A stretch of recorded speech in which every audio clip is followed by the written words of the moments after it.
honor everyone. If we took that seriously, Christian social media would be immediately purified.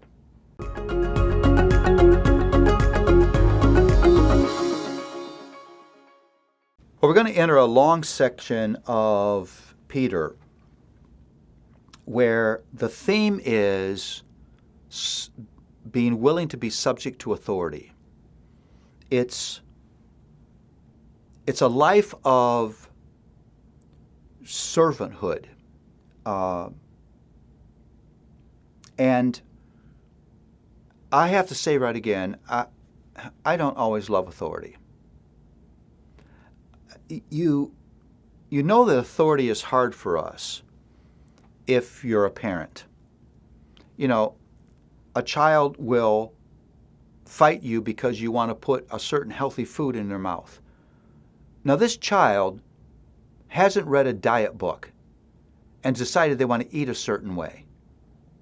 What they're fighting is authority.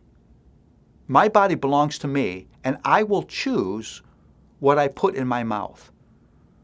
Or a child who's clearly sleepy, who will fight you when you try to put them to bed. You got to know that those are about, there's something inside of us. Sin is fiercely rebellious. Sin is fiercely independent. And so we fight authority.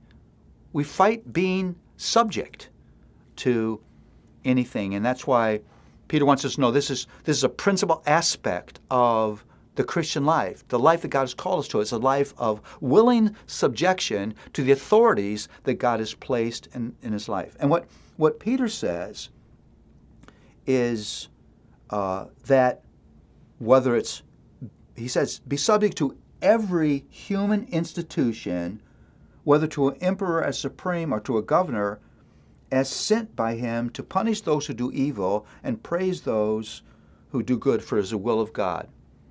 These authorities are sent by God. Human authority is a visible representation of the authority of God. So God is the ultimate king. He sends kings to make his invisible authority visible. That's the model. And so this life of submission is God's will for me. I love this. In this discussion of submission, which is introducing a whole section of 1 Peter, he also talks about freedom. Now, we tend to think freedom is freedom from the need to submit to anything. I'm free. That's not what he's talking about. He's talking about a freedom that is a result of being willing to live as a servant of God and subject to the authorities that he puts in my life. And Peter's going to make this practical. Look at where he ends. Honor everyone.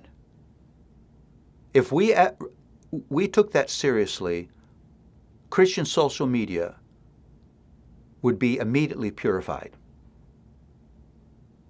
I read so much dishonoring communication from believers to believers, things that should never be communicated. Honor everyone. Love the brotherhood. This cranks it up. A particular affection for the family of God that would cause me to treat my brothers and sisters with tenderheartedness, with mercy, with patience, with forgiveness, with humility. Fear God. This is this life-shaping awe of God. It's not terror of God. It's a life-shaping awe of God, that everything I do is shaped by the fact that I live in awe of this one who is my Savior and my Lord. Honor the emperor. That I should treat those authorities with respect. Now, I just have to say, these four things are such a solution for the tribal and political nastiness that's all around us. Honor everyone. Love the brotherhood. Fear God. Honor the emperor. And you can do this because God's grace doesn't just call you. God's grace empowers you to do what God has called you to do. Every command of God is accompanied by His grace.